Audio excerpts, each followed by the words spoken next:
축복합니다. 할렐루야. 오늘도 하나님 말씀 가운데 우리가 은혜 받으시기를 축복합니다.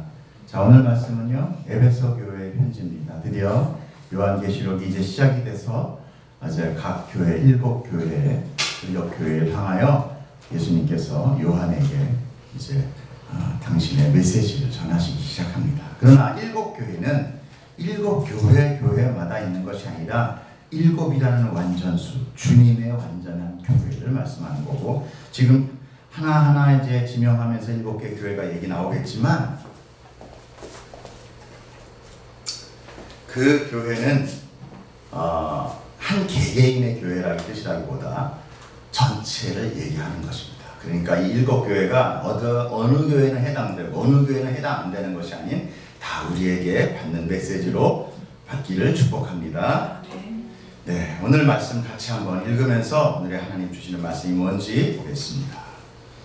자, 시작. 에베소 교회 사자에게 편지하라. 오른손에 있는 일곱 뼈를 붙잡고 일곱 근초대 사이를 거는 이가 이르시되, 내가 내 행위와 수고와 내 인내를 알고 또 악한 자들을 용납하지 아니한 것과 자칭 사도라 하되 아닌 자들을 시험하여 그의 거짓된 것을 내가 드러낸 것과 또 내가 참고 내 이름을 위하여 견디고 게으르지 아니한 것을 아노라. 오직 내게 이것이 있으니 내가 니골라 당의 행위를 미워하는도다.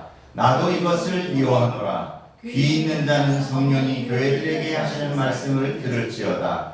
이기는 그에게는 내가 하나님의 낙원에 있는 생명나무의 열매를 주어 먹게 하리라. 아멘. 말씀 자체가 어려운 것은 없죠. 어쩌면 제가 자, 우리가 이 말씀을 묵상하기 전에 그 바로 앞에 지난주에 봤던 말씀 하나를 더 한번 상기하고 갔으면 좋겠습니다. 계시록 1장 20절에 보면은요, 내가 본 것은 내 오른손에 일곱 별의 비밀과 일곱 금촛대라 이렇게 얘기하시고, 일곱 별은 일곱 교회의 사자고 그 다음에 일곱 촛대는 일곱 교회다 그러셨어요. 그리고 요한이 봤을 때 촛대 사이에 있는 자라고 합니다. 결국은 무슨 얘기죠? 예수님은 이 교회에 임재하고 계시다는 것입니다. 그리고 오른손, 가장 강한 오른손으로 교회의 사자. 교회 사자는 누구라고 그랬죠? 교회를 지키는 천사기도 하고 교회에서 하나님의 말씀을 대신 전하는 또 말씀 사역자들을 얘기를 합니다. 자, 요한이 본 것은 주님의 오른손에 일곱 별과 일곱 금초대였어요. 여러분 아시다시피 일곱은 하나님의 완전수입니다. 그리고 일곱 별과 일곱 금초대의 비밀이라고 얘기해요. 왜 비밀이라고 했어요? 비밀은 뭐예요? 감추어진 것입니다. 그러니까 이제 그 감춰져 있던 비밀이 이제 드러나 보이시겠다, 그런 의미예요. 그러니까 우리가 이제 그 비밀이 우리한테 알려지겠구나, 이런 기대를 가지고 말씀을 보시면 됩니다. 자, 일곱 교회에서 말씀하실 때 그 첫 번째가 오늘 말씀한 바로 에베소 교회입니다. 같이 한번 1절 다시 읽어보면서 상기하겠습니다. 에베소 교회의 사자에게 편지하노라. 오른손에 있는 일곱 별을 붙잡고 일곱 금촛대 사이를 거니시는 이가 이르시되. 네, 성경은요 계속 반복되면서 우리에게 정확하게 알려주고 있어요. 성경은 왜곡할래야 왜곡할 수 있는 것이 아니에요. 사람이 무리하게 풀기 때문에 왜곡되는 것이지, 계속 나오죠. 오른손으로 잡고 있는 일곱 별, 그렇죠? 그 다음에 일곱 금솥대 사이를 거니시는 분, 임재하시고 좌정하시고 교회 안에 하나님께서 다스리시는 분이라는 거예요. 자, 이 에베소 교회에 대해서 말씀하시는 것 때문에 우리가 그 에베소 교회에 대해서 조금 알아보면 더 좋을 것 같은데, 에베소 지역은요 상업상 아주 교통의 중심지였습니다. 소아시아에서 제일 부유한 도시가 에베소 도시였고요, 유프라테스에서 라오디게아를 경유하여 에베소까지 이르면서 동방의 산물이 모이는 것. 나중에 우리가 지고 공부를 한번 좀 하겠습니다. 자, 종교적으로는 세계 7대 불가사의 중에 하나인 아데미 여신상, 다산의 풍요예요. 그리고 이렇게 유방이 엄청나게 많이 달렸어요. 다산의 풍요. 그런 그 미신이 성행했던 곳이에요. 그리고 황제 숭배가 아주 행해졌던 곳 중에 하나입니다. 그래서 이 에베소에는요 특별히 총독부가 없었어요. 그만큼 그 지역 사람들은 로마에 대한 자기가 속해 있다는 거에 대해서 아주 좋아했고 황제를 칭송했던 숭배했던 곳입니다. 정치적으로는요 로마로부터 자치권을 그래서 인정받았고요. 스트라테고이라는 독자적인 행정관이 있었고 민주적으로 선출된 통치기관으로 본래라는 민회관과 순회 재판소가 있었어요. 얼마나 거기가 민주적으로도 잘 돌아가는 도시인지 알겠죠? 네, 그런 곳에 에베소 교회가 세워졌는데 에베소 교회는 소아시아 수도가 원래는 버가모라는 건데 실질적으로는 에베소가 수도인 역할을 다 했어요. 문화고 경제 중심지이기 때문에. 자, 에베소 도시는 사도행전에서 나오는데 브리스길라와 아길라라고 하죠. 부부, 믿음의 부부에 의해서 개척되었습니다. 그리고 바울이 에베소 지역에서 2년간 머물면서 목회를 하였고 특별히 사도 요한이 에베소 교회 담임 목사로 있었어요. 이후에 디모데가 또 이어받아서 예루살렘과 안디옥에서 이어서 기독교 선교의 중심지가 되온 곳이 바로 에베소 교회입니다. 그래서 우리가 에베소서, 그죠? 에베소서는 신혼부부가 빨리 나가라고 하는 에베소서가 아니다. 웃으라고 한 얘기예요. 성경 퀴즈 보면 많이 나오죠? 그 에베소는 지역 이름이고요. 자, 오른손에 7별을 붙잡고, 아까도 얘기했지만 오른손은 항상 강한 힘, 안정된, 그 다음에 어떤 파워 이런 거를 보여주죠. 7 금초대 사이에 계신 분, 교회사에 임재하신 예수 그리스도였습니다. 우리가 지난주 요한이 본 것은 바로 그래서 예수 그리스도였다는 거예요. 그러다 보니까 금초대 사이에 계신 분이 계셨다 이렇게 나와요. 그러니까 예수님이셨다는 거죠. 그 중에서도요 가장 우리가 예수님이라는 것을 정확하게 알 수 있는 것은 전에 내가 죽었었다라는 말이 계속 반복되어 나옵니다. 계시록 1장 18절에 보면 곧 살아있는 자라 내가 전에 죽었었노라 볼지어다 이렇게 나와요. 그건 뭐예요? 한번 죽었던 분 누구죠? 하나님인데 예수님. 또 2장 8절에 보면 처음이요 마지막이요 죽었다가 살아나신 이가 이르시되라고 이야기해요. 그 역시 예수님. 그래서 우리가 그런 반복적인 표현에 의해서 우리가 잘 알고 있고 예수님은 분명하게 자기의 정체성을 이야기하고 있는 거예요. 자, 이제 그 주님께서 에베소 교회에 말씀하십니다. 2절 보겠습니다. 내가 이거가 제가 아는 아까 조금 전에 계시록에 나왔던 거고요. 읽어보신다. 내가 내 행위와 수고와 내 인내를 알고 또 악한 자들을 용납하지 아니한 것과 자칭 사도라 하되 아닌 자들을 시험하여 그의 거짓되는 것을 내가 드러낸 것과. 자, 처음에 보면 뭐가 나오죠? 내가 내 행위와 수고와 인내. 행위와 수고와 인내. 행위란 헬라어로 에르가라는 게 있는데요. 행위 자체가 어떤 일을 행한 행위 하나가 아니라 계속 지속적인 삶의 전체적인 삶을 이야기하는 거예요. 행위라는 것이. 아시겠습니까? 계속 과거로부터 앞으로 현재 미래까지 계속 삶 전체를 행위라는 거예요. 내가 네 행위를 안다. 옛날에 과거에 한번 한 시점에서 했던 그 행위가 아니라 삶 전체를 지금 말씀하고 있습니다. 여기서 그 다음에 수고라고 하는 것은요 헬라어로 코폰이라는 거 읽는데 어떤 수고, 단순한 노력이 아닌 굉장히 고통스러운 노력을 이야기합니다. 고통을 동반한 최선의 삶 이런 것들을 지금 수고해서. 그래서 이 수고라는 단어를 동일하게 쓴 곳이 로마서 16장 12절에 나오는데요. 주 안에서 수고한 드루베나와 드루보사에게 문안하라. 주 안에서 많이 수고하고 사랑하는 버시에게 문안하라. 라는 그 수고가 거기서 나옵니다. 사도 바울이 사도행전을 통해서 어떤 고난과 수고를 하면서 전도를 한 걸 여러분들 잘 아시죠? 매를 맞고 돌에 맞아 죽을 뻔하고 감옥에 바치고 많은 고통적인 수고를 동반한. 고린도전서 5장 15장 10절에 보면 그러나 내가 나아된 것은 하나님의 은혜로 된 것이니 내게 주신 그의 은혜가 헛되지 아니하여 내가 모든 사도보다 더 많이 수고하였으나 한때 그 수고가 같은 수고가 나오는 것입니다. 그러니까 이 수고는 고통을 품은 수고다라는 의미예요. 지금 에베소 교회가 바로 삶 전체와 그 고난을 품은 수고와 인내는 뭐예요? 인내는 헬라어로 휘포모넨이라는 단어인데 이 단어는 휘포와 모넨의 합성어예요. 휘포는 아래로부터의 휘포라는 뜻은 모넨은 머물다예요. 그러니까 뭐 아래에서 계속 머물고 있다는 뜻입니다. 어떤 어려움도 개의치 않고 적극적으로 극복해 나가는 확고부동한 마음을 휘포모넨이라고 얘기하는 거예요. 자, 행위와 수고와 내 인내를 알고 있다 그래요. 자, 그러면 지금 에베소 교회는 성숙한 교회입니까? 성숙하지 않은 교회입니까? 성숙한 교회죠. 삶 전체의 행위가 하나님이 알 수 있는 만큼 믿음의 삶이고 또 그들의 고통을 수반한 하나님과의 신앙의 영적 싸움이 있고 그리고 그 참음의 인내로 그 믿음을 지키고 있었던 자들이 바로 에베소 교인들이었다. 그런 뜻입니다.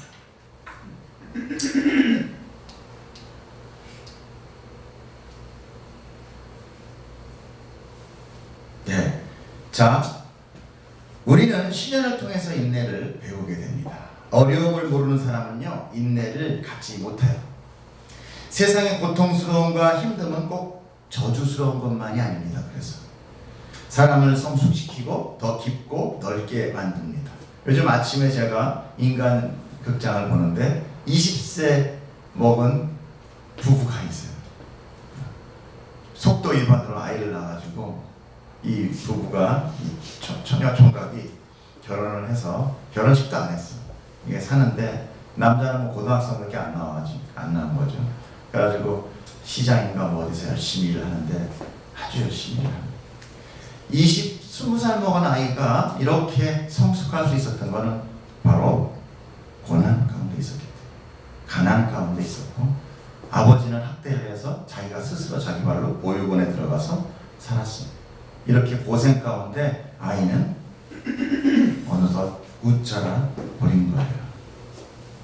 하나님을 알아가는 이 모든 여정도 우리의 깊고 넓고 높음을 경험하기 위해서는 고난과 그 고난의 인내가 필요하게 되는 것입니다. 여러분 한번 신앙을 위해서 하나님을 위하여 주님을 위하여 내가 참은 기억이 있으십니까?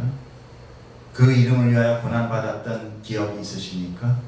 그렇다면 여러분 성숙한 자입니다. 자, 그런데 이것이 에베소 교회에 있었다는 것이죠. 얼마나 대단한 교회입니다. 우리 교회도 이같이 주님의 모든 행위와 수고와 인내를 주님이 아신다는 그런 교회가 되기를 간절히 원하며 축복합니다. 그들은 또한 악한 자와 가짜 사도를 분간할 수 있는 능력도 있었다라고 얘기합니다. 뭐라고 그랬죠? 자, 악한 자들 용납하지 아니한 것과 자칭 사도라는 건 뭐예요? 공식적인 사도가 아니라 가짜 사도라는 거, 가짜 선생이죠. 사도라 대 아닌 자들을 어떻게 했다고 그래요? 시험을 해서 그들의 거짓된 것을 밝혀냈대. 얼마나 대단해요. 성도들이 가짜 선지자들을 시험을 해서 그들이 가짜인지 진짜인지를 폭로시켰다라는 거예요. 얼마나 교리적으로 믿음으로 신앙으로 말씀으로 굳게 서 있었던 교회였느냐를 알 수 있어요. 아까 이 교회에서 설교한 자가 누구라고 그랬어요? 바울. 그 다음에가 누구였어요? 디모데. 그리고 담임 목사가 누구라고 그랬어요? 사도 요한. 막강한 영적 신앙의 지도자들이 이 에베소 교회를 특별히 목회했다는 거예요. 이들이 그걸 또 잘 받아들여서 이렇게 성숙했다는 거예요. 대단한 것입니다. 내가 악한 자를 용납하지 아니하고 자칭 사도라 하는 자를 시험하여 그 거짓을 드러나게 하는 것을 아신다. 즉 그들이 주님의 선한 뜻 안에서 신앙에 분간할 수 있는 성숙한 상태였다라는 거예요. 여기서 악한 자는 지금 현재 악한 자인데 아까 뭐라고 뒤에 나와 있어요? 악한 자들이라고 나왔죠. 복수예요. 그러니까 한 명이 아니었다는 거예요. 에베소 교회에 이렇게 수많은 악한 자들의 공격이 있었다는 거예요. 악한 자들의 해석 이렇게 됩니다. 그래서 많은 복수의 많은 사람들이 그 교회를 파괴하기 위하여 들어왔다는 거죠. 자, 더군다나 이 지역은 어떤 지역이라고 그랬죠? 미신이 성행하고 아데나 여신이 주가 되는 만큼 미신이 성행하고 아주 영적으로 안 좋은 지역이죠. 그렇기 때문에 더욱더 그런 거짓 사도와 거짓 교사들이 판을 치고 교회를 해방하였던 것, 사단의 공격이 있었던 거죠. 이 악한 무리에 대해서는요 여러 가지 견해들이 있는데, 첫째는 예루살렘에서 온 유대주의자였다라는 얘기들이 있습니다. 보통 보면 사도 바울이 가는 그 뒤를 계속 유대자들이 쫓아다니면서 로마서에 보면 해방하고 방해합니다. 그러면서 정죄합니다. 너 할례 받았어? 너 유대인의 혈통이야? 너 율법 지켰어? 막 이렇게 계속 하면서 너는 아니야. 우리가 선택받았고 하나님은 아무나 되는 게 아니야. 선택받은 선민만 구원받을 수 있어. 이렇게 자꾸 정죄하면서 사도 바울을 반대했던 거죠. 두 번째는요, 사도 바울의 제자들 중에 타락한 자들이다라는 거 보기도 합니다. 왜냐하면 오늘 그 세 번째 마지막 본문에 보면은요, 말미에 니골라 당을 미워했다라는 말이 나와요. 아까 본문 읽었을 때 나왔죠. 그 니골라 당이라는 그 니골라가 바울의 제자 중에 한 명이었다라는 견해가 있습니다. 어찌됐든 바울의 서신서 중에서 이 거짓 선지자와 교사들, 자칭 사도들에 대한 경고가 많이 나오고 있는 것을 보면 사도 바울이 지나는 초대교회 때 이방을 향한 이방교회에 서는 곳마다 이 사단의 공격은 계속 있었다는 것을 우리가 알 수 있습니다. 우리 역시도 분명히 교회에는요 사단의 역사가 있습니다. 여러분, 그래서 우리가 말씀 공부하는 거예요. 저는 여러분들이 말씀으로 성숙되기를 축복합니다. 그리고 예수 그리스도의 그 뜨거운 열정과 그 사랑이 여러분 안에 보편하기를 바랍니다. 이것은 굉장히 중요합니다. 굉장히 중요합니다. 자, 우리 3절 같이 읽어보겠습니다. 또 내가 참고 내 이름을 위하여 견디고 게으르지 아니한 것을 아노라. 뭘 안다고 그래요? 내가 참고 누굴 위하여? 내 이름을 위하여, 예수 그리스도의 이름을 위하여 참고 견디고 게으르지 아니한다. 우리 좀 찔리지 않나요? 이 말씀 앞에서 저를 돌아봅니다. 각자가 돌아보시기 원합니다. 내가 과연 주님을 위해 뭘 참고 뭘 견디며 게으르지 않았던가? 내 안에서 불쑥불쑥 솟아오르는 혈기와 인내치 못함과 게으름과 나태를 우리는 더 많이 보게 됩니다. 이 말씀은요, 정녕 에베소 교회의 신앙에 어떤 국한되어 있는 어떤 보편화하는 것이 아니라 에베소 교회의 신앙의 그 깊이와 절정감을 이야기해주고 있는, 예수님께서 지금 칭찬하고 있는 거예요. 그 당시 교회는 황제 숭배가 굉장히 강요당하고 있었어요. 큰 핍박과 박해를 겸해서 이 성도들이 받아야 됐습니다. 황제 외에는 다른 왕을 절대 인정할 수 없었던 거예요. 다른 왕을 인정하면 그는 사형에 처했던 거예요. 그런 것이 바로 정치입니다. 그래서 정치는 무서운 거예요. 우리도 민주주의 사회에 살지만 정부를 향해서 반대하거나 그렇게 정부가 나아가는 것에 대해서 우리가 반기를 만약에 교회에서 계속 들면은요, 교회는 큰 핍박을 받게 되지. 그런데 교회가 핍박을 받는 것은 지금 당연한 거다. 그런데 우리가 교회가 핍박이 없다면은 그 정부와 같이 발 맞춰 나가고 있다라고 보면 됩니다. 무서운 거죠. 자칫 그런 왕권, 더불려 그 당시는 왕권 시대였어요. 그 왕권의 권위와 그런 억압을 우리가 상상할 수 있는 단계가 아니에요. 지금의 이런 무슨 민주주의의 무슨 우리 박근혜 정권 뭐 이거 지금 우리가 이렇게 얘기하죠. 하물며 몇십 년 전, 바로 20년 전만 해도 박정희 대통령, 그 아버지 박정희 대통령이 있을 때 이런 공식석상에서 제가 뭐 박정희 대통령의 어떤 정권 이런 식으로 얘기하면 저는 그날 밤에 사법경찰한테 끌려갔습니다. 그렇게 무서운 시대가 우리나라에 있었어요. 그럼에도 불구하고 에베소 교회는 예수 그리스도의 이름을 붙들고 복음에 확고히 서서 그리스도에 대한 자신의 신앙을 굳게 지켰다.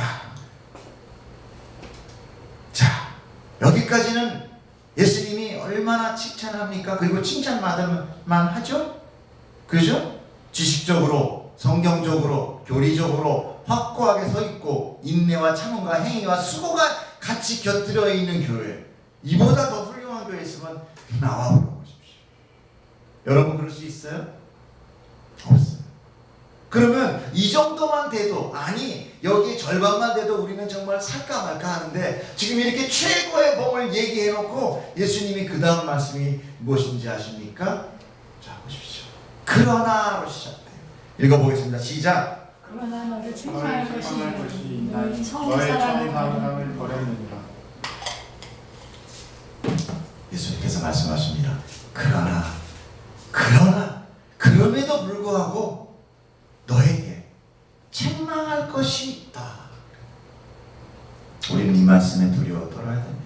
여러분, 생명을 우리가 거저었지만 우리가 그 거저얻은 생명의 가치는요 굉장히 소중한 것입니다. 물론 우리가 믿음을 받고 우리의 행위로 믿음이 자라나고 우리가 생명을 우리의 힘으로 지키는 것은 아니지만, 그러나 정말 우리 안에 생명이 들어가는지, 내가 택함 받은 백성인지, 복음이 내 안에 들어와 있는지 뭘로 여러분들이 알 수 있습니까? 우리는 알 수 없어요. 그러면 내 안에서 풍겨져 올라오는 생명의 향기가 있을 거라는 거예요. 그렇죠? 내가 담배 피면 담배 냄새 나요, 안 나요? 납니다. 내가 향수를 뿌리고 다니면 향수 냄새가 나요. 예수의 향기가 내 안에 들어, 예수의 생명이 내 안에 들어있으면 나는 예수의 향기가 뿜어져 나올 수밖에 없는 거예요. 그런데 썩는 냄새가 난다면은 그가 과연 그 안에 예수가 들어있는 자라고 이야기할 수 있느냐는 거예요. 우리는 이런 부분을 체크할 수 있어야 성숙된 신앙인이에요. 항상 늘 좋은 얘기, 그래 착하다, 내가 널 사랑해, 너는 존귀하게 태어났어, 이런 말만 계속 들을 때야 방긋방긋 웃는 거는 돌 이전의 아기들의 믿음이에요. 그것도 필요합니다. 제가 필요하지 않다는 거 아니에요. 그리고 하나님의 사랑이 그렇지 않은 건가? 아니, 그래요.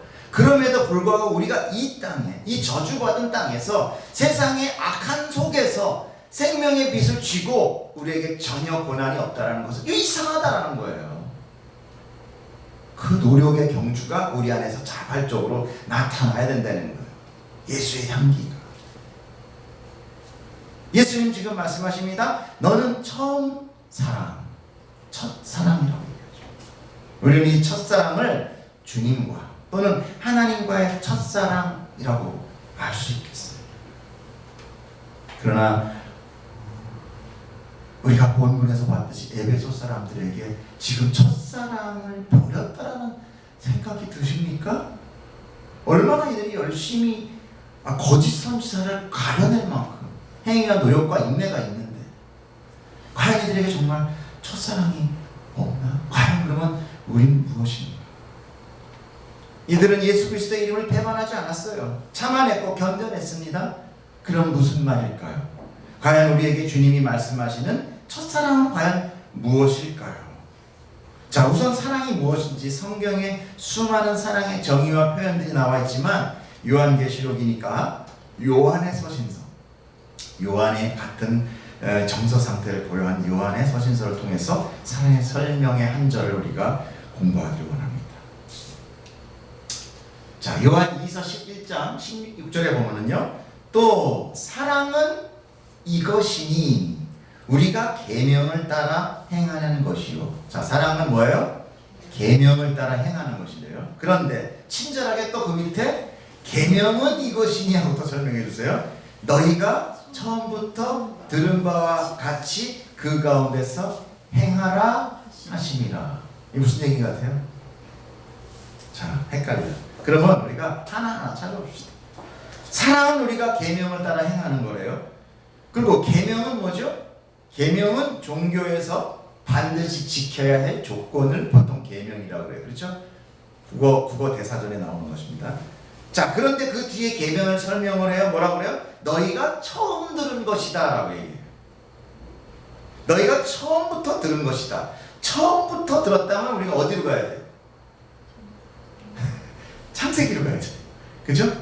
창세기 처음 들은 거니까. 자, 인간이 하나님부터 처음 들은 말씀이 뭐예요? 창세기 2장 16절에 뭐라고 하면 동산 각종 나무의 열매는 내가 임의로 먹되 선악을 알게 하는 나무의 열매는 먹지 말라. 먹는 날에는 내가 정령 죽으리라. 이 말씀이 성경에서 나오는 첫 말씀. 자, 이게 뭐예요? 이게 계명이죠. 하지 마라, 해라. 이게 뭐예요? 계명이잖아요. 아까 뭐라고 그랬어요? 종교에서 반드시 지켜야 할 조건이 계명이라고 그랬잖아요.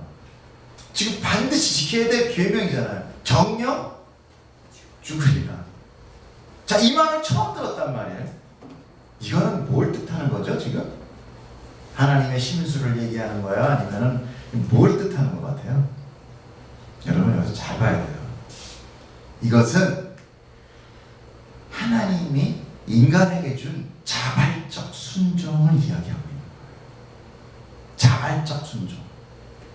하나님은 그 나무를요 아예 안 만들어도 돼요. 맞아요, 맞아요.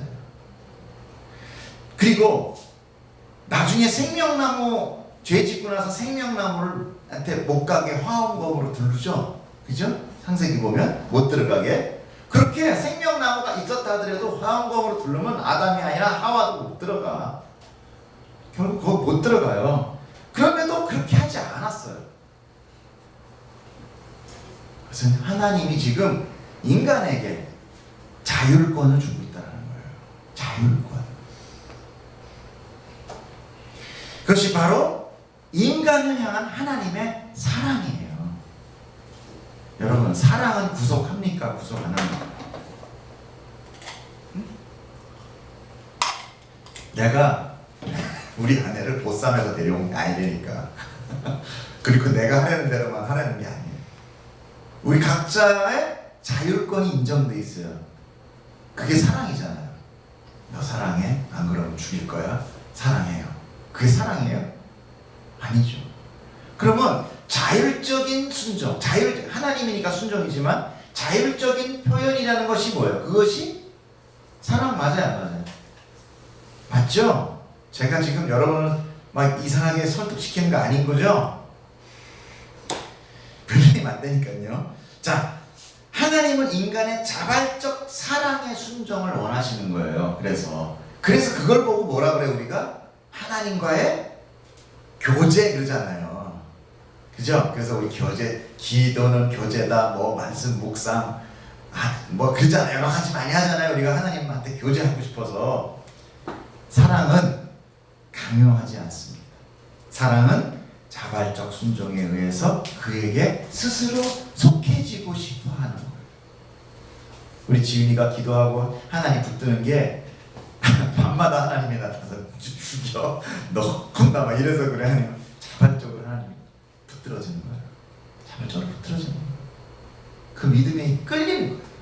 하나님의 은혜 주심에 끌리는 거예요. 내가 비록 가진 거 없지만 내 안에 주신 그 하나님의 은혜와 샬롬이 감사해서 끌리는 거예요.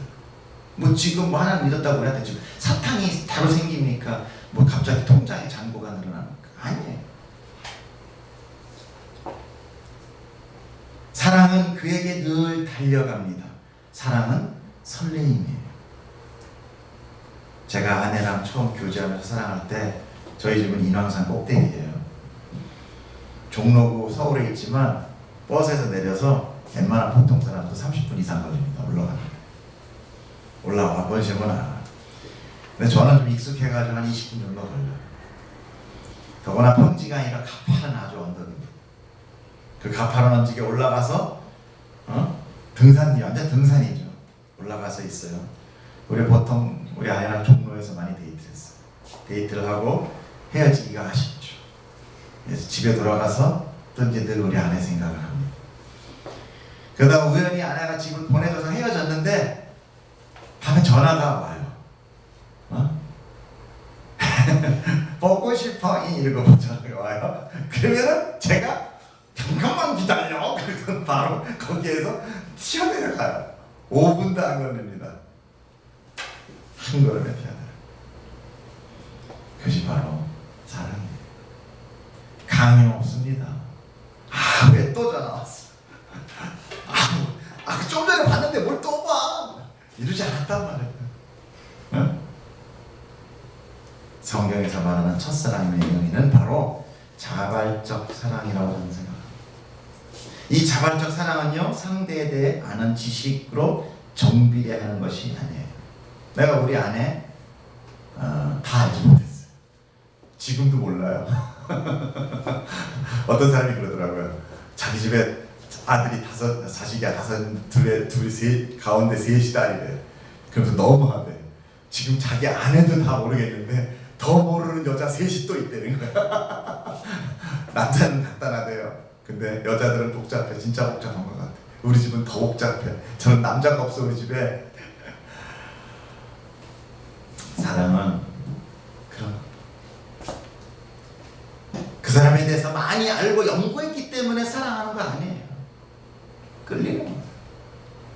지식에 의해서는 것이 아니에요. 조금밖에 모르지만 우리가 하나님에 대한 그 생명과 그 은혜가 내 마음속에 믿음으로 녹아져서 자연스럽게 반응하는 거예요. 사람들은 그것을 열정이라고 하고 성령 충만이라고 하고 여러 가지로 표현합니다.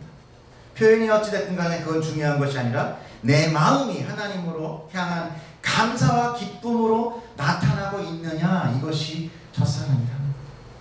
저는 여러분한테 얘기하지만 아주 100%는 아니지만 좀 자신감 있게 제가 첫사랑에 지금 빠져 있습니다. 이렇게 얘기해요. 저는 평신도 때 사역이 지금보다 더 많았어요. 그리고 그때가 더 알고 싶었고 더 깊게 다가가고 싶었고 그런 여러 가지 많은 마음 가운데 제가 사역 그 사원돼서 그 생각, 그분의 하시는 그 일을 더 하고 싶었어요. 알고 싶었어요. 그래서 제가 오늘 여기까지 오게 된 겁니다. 목사까지 된 거예요. 지금도 저는요, 어디서 날 불러주지 않나 찾아다니고 부탁하고 다닙니다. 나 좀 써주세요. 나 좀 써주세요. 이것은 평신도냐 목사냐가 문제가 아니에요. 나 목사니까 시간 많으니까 그러지. 아니에요. 저 평신도 때 더 많이 바빴다니까요. 평신도 때도 왜 이렇게 안 불러주나, 나 어디 가서 하고 싶은데 내 평신도니까 잘 안 불러주죠. 근데 요즘은 내가 목사가 되니까 불러줘요. 가끔이죠. 그래서 행복해요. 진짜.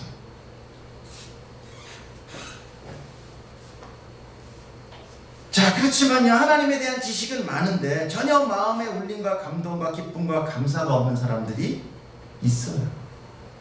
늘 우울하고 예배 그럼 귀찮고 오기 싫고 설교도 별로 마음에 안 들고 모이는 것도 짜증나고 귀찮고, 아무튼 교회 관련해서는요 그닥 신경 쓰고 싶지 않은 그런 무감각함. 뭐 특별히 싫은 건 아니야. 그렇다고 뭐 특별히 또 하고 싶은 것도 없어. 그냥 가는 차가 관성에 의해서 가듯이, 내리막길에서 그냥 내려갈 때 그냥 내려가듯이, 일부러 서지 않으면 그냥 쭉 가는 것 같이 그냥 예배 오는 거야. 주일이니까 오고. 그건 바로 첫사랑을 잃은 상태입니다. 논산훈련소에 보면은요, 그 군대 교회가 있는데 여러분 보셨잖아요, 그죠? 막 난리나, 군인들이 막 찬양하고 난리가 나잖아요. 그 군인들이 정말 성경을 공부하고 싶어서 오는 것 같아요. 목사님 설교가 좋아서 오는 것 같아요. 그냥 교회가 좋아서 가는 거예요. 그 교회가 뭐를 상징하기 때문에 하나님, 예수님. 그냥 멀리서 저기서 교회 십자가만 딱 봐도 그냥 눈물이 쭉 난다니까요. 너무 가고 싶어. 그 옆에 사역하면서 이렇게 하나 둘 셋 넷 지나가는데 옆에서 찬송가 소리가 들리면 가슴이 막 미어져요. 돌아가신 엄마를 만난 것 같아요. 막 거기 못 가서 막 죽겠어. 그냥 강대에서 목사님이 무슨 얘기하는지, 설교를 뭘 하는지, 그냥 성경 말씀에 예수님 그러면 아멘 아멘. 그게 어쩌니, 그게 첫사랑이에요. 무슨 말인지 몰라요. 그냥 성경 말씀이 선포되면 가슴이 뭉클하고 눈물이 나오고 가만히 있을 수가 없어. 너무 좋아요. 그 군인들이 그냥 아멘 소리가 하늘이 떠나가는 거예요. 지붕이 들썩들썩 하는 겁니다. 우리가 그들을 향해서 무슨 말 할 수 있어요? 야, 너 무식하게, 너 성경 알아? 너 성경 공부했어? 너 성경 통독 몇 번 했어? 이게 무슨 상관이냐고요, 그게. 은혜 받았는데, 생명이 그 안에 있는데, 딱 보면 저건 예수쟁이구나. 저건 환자구나. 군대에서는 환자라고 해요. 저 환자구나. 그렇게 얘기한다니까요. 우리가 굳이 나 예수 믿거든, 나 신자거든 이런 얘기 안 해도 그냥 그렇게 얘기해요. 저놈 크리스찬이구나, 저놈 신자구나. 그들의 마음에 하나님을 향한 사랑하는 마음으로 가득 차 있는 거예요. 왜 그렇겠어요? 그들의 현재의 삶이 너무도 외롭고 고단하고 힘들고 붙잡을 것이 아무것도 없는 거예요. 자기의 힘으로 그런 지식이나 이런 것들로 그 군대에서는 아무 통용이 되지도 않아요. 붙잡을 수 있는 건 뭐예요? 하나님이 주셨던 그 기억이 살아나는 거예요. 순수한 인간으로서의 하나님을 찾게 되는 거예요. 그런데 에베소 교회는요, 교리에 대한 정확한 지식이 있었습니다. 악한 자와 거짓 선교사를 구별할 수 있었어요. 그들에게 신앙적 판단력과 행위적인 열심이 있었습니다. 그들은 높아져 있었어요. 부유했어요. 부유한 동네예요. 특별히 에베소는 요한이 또 거기서 목회한 곳이에요. 그런데 지금 주님이 요한 보는 앞에서 에베소를 책망하고 있는 거예요. 요한이 얼마나 쑥스럽겠어요. 주님 앞에서. 가슴 아팠어요. 죄송하겠어요. 저는 정말 우리 교회 성도들에게 부탁합니다. 각자의 믿음, 각자 개인의 믿음이 여러분들을 구원하는 것입니다. 아멘. 교회 시스템이나 교회 행정이 여러분 하나님과 관계를 회복시키는 거 아니에요. 내 안에 하나님과의 첫사랑이 아직도 뜨거운지를 꼭 점검하십시오. 그런 문제는 다 해결됩니다. 말씀이 어떻고 설교가 어떻고 왜 길고 왜 짧고 뭐 깊이가 있고 다 필요 없어요. 그냥 좋은 거야. 여러분이 최소한 성경을 읽으면서 강대에서 하나님이 아닌 다른 거 얘기하나 이거 정도만 구분할 수 있으면 돼요. 어디서부터 내 마음이 냉랭해졌는지 살피시고 회개해야 됩니다.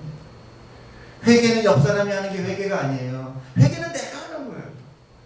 죄로 점칠 땐 내가 회개할 게 없다면 바로 그게 문제예요. 그게 더 큰 회개거리입니다. 자, 이제 예수님께서 말씀하세요. 뭐라고 하세요? 아니요. 제가 좀 거꾸로 돌리고 죄송합니다. 자, 시작. 그러므로 어디서 떨어졌는지를 생각하고 회개하여 청맹이를 가지라. 만일 그리하지 아니하면, 회개하지 아니하면 내가 내게 가서 내 촛대를 그 자리에서 옮겨버리겠다. 촛대가 뭐였어요? 그거는 뭐야? 7 별이었잖아. 촛대가 뭐였어요? 교회. 교회라는 나의 정체성을 지워버리신다는 거예요. 그건 뭐예요? 성도가 아니라는 거예요. 그건 뭐 생명 뺏어가 버린다는 거예요, 지금. 이 얼마나 무서운 얘기냐고요. 지금 계시록 뒷부분에 나오는 모든 환란과 이런 그거는 보통 악한 자들, 하나님 믿지 않는 사단의 세력대에 대해서 얘기하는 거지만 지금 요 얘기만큼은 교회라는 얘기예요. 그걸 우리가 받아야 됩니다.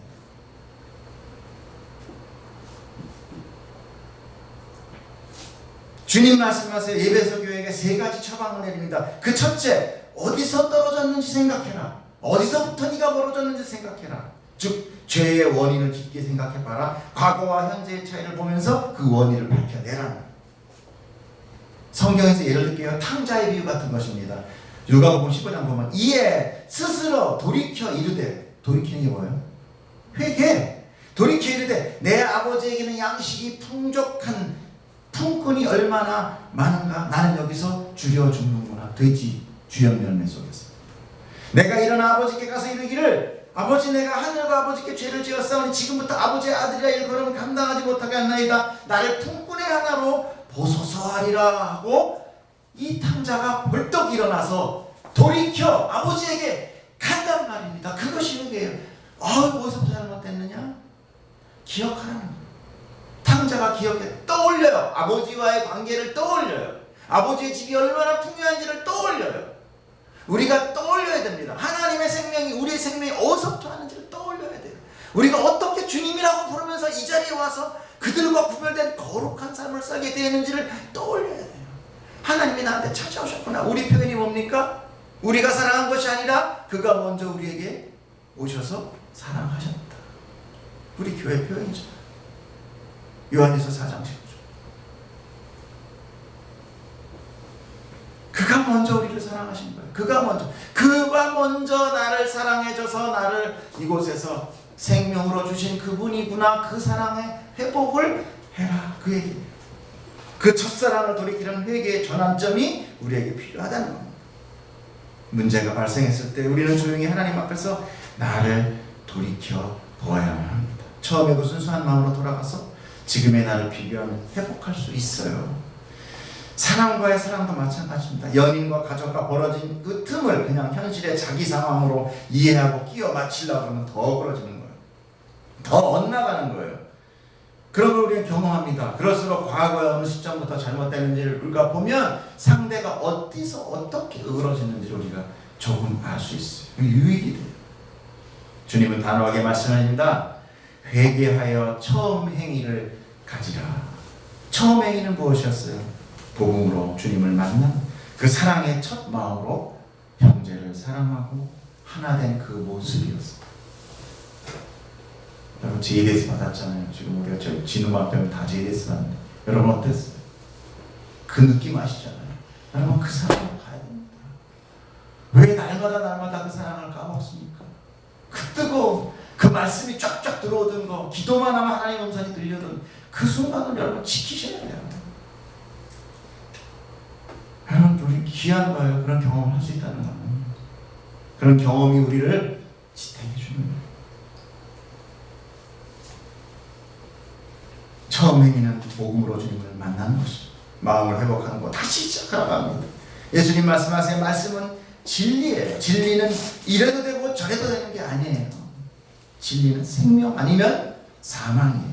우리 신앙은 늘 뒤돌아보며 늘 다시 시작하듯 매일매일 새롭게 하여야 합니다. 그렇지 않으면 우리의 마음은 변질됩니다. 오래 신앙생활 할수록 마음이 높아져요. 교만해집니다. 형제를 사랑하기보다는 비판하고 정죄하게 돼요. 그렇게 되면 이미 믿음은 변질되어 버리는 거예요. 촛대를 옮기신다는 의미는요, 그 안에 하나님의 생명이 떠나간다는 의미. 오직 내게 이것이 있으니 내가 니고라당의 행위를 미워하는도다. 나도 이것을 미워하는도다. 그들이 하나님께서 너희가 니골라는 그 아까도 얘기했지만은 사도행전 때 7 집사 중 아까 제가 바울의 착각했는데 바울의 제자가 아니라 7 집사 중에 한 명이 니골라예요. 근데 그 니골라라는 그 말의 이름이 참 독특한 게 그 백성을 파괴하는 자라는 뜻이에요. 합성어가. 근데 구약에 얘가 똑같은 상황이 있어요. 그게 바로 발람이에요. 여러분 발람 알죠? 발락과 발람의 사건. 그 발람이 이 니골라 똑같은 이름의 뜻입니다. 발람 역시 백성을 파괴하는 자. 그래서 발람의 길을 걷는 자, 하나님이 저주하려 되자는 귀가 있어요. 예수님이 지금 니골라를 싫어하시는 거예요. 자, 마지막으로 귀 있는 자는 성령이 교회들에게 하시는 말씀을 들을지어다.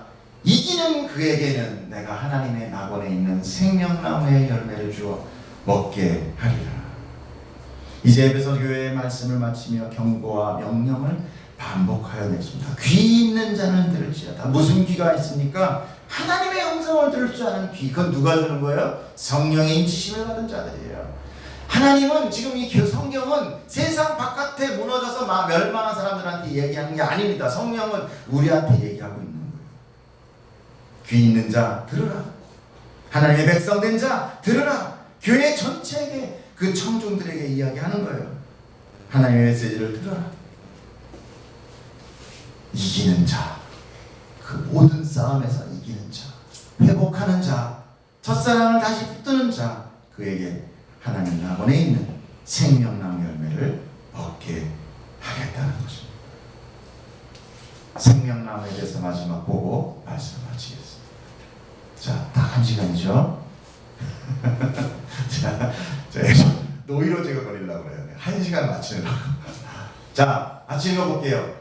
요한계시록 2장의 길 가운데로 흐르더라. 아니요, 잠깐만요. 앞에 넘어갔네요. 창세기가 제가 창세기부터 읽을게요. 시작. 이같이 하나님이 그 사람을 쫓아내시고 에덴 동산 동쪽의 그룹들과 두루도는 불칼을 두어 생명나무의 길을 지키게 했어요. 그죠? 아무도 못 들어갑니다. 생명나무. 누구를 믿어야만 이제 생명나무를 갈 수 있어요? 예수 그리스도. 오직 길이요 생명이신 나 외에는 갈 곳이 없다. 요한계시록 마지막 매운 연기가 막 올라. 마지막 계시록의 생명나무가 어떻게 되나 봅시다. 자, 길 가운데로 강물이 흐르는데 광 좌우에 생명나무가 있어요. 가로수같이 생명나무가 널려 있는 거예요. 가로수같이. 아까 어떻게 됐습니까? 막아놨잖아요. 근데 지금 뭐예요? 가로수같이 열려서 12가지 열매를 맺되 달마다 그 열매를 맺고 그 나무 잎사귀 된 만국을 치유하는 그 생명나무가 널려져 있는 거예요. 누구들에게? 이기는 자에게. 이기는 자에게. 여러분 이기십시오. 여러분 나를 이기셔야 돼요. 내 우울함 이기십시오. 나의 패배감 이기십시오. 나의 낮은 자존감 이기십시오. 괜찮아요. 하나님이 나의 대신 싸워주시는데 뭘 걱정하십니까? 하나님은 나의 방패시요 하나님은 나의 말씀에 무기시며 나의 전쟁에 싸워주시는 이로다. 그런 고백 가운데 나가는데 왜 걱정합니까? 여러분 우리가 하나님 대신 싸울 거예요? 아니에요. 하나님 대신 싸워주시는 것입니다. 기도하겠습니다. 하나님 감사합니다. 우리가 주님 앞에 나와 주님을 영접함이 하나님 성령의 은혜임을 그 깊은 은혜 가운데 우리가 주님을 바라볼 나아갑니다. 하나님 이 교회 하나님 이 교회 말씀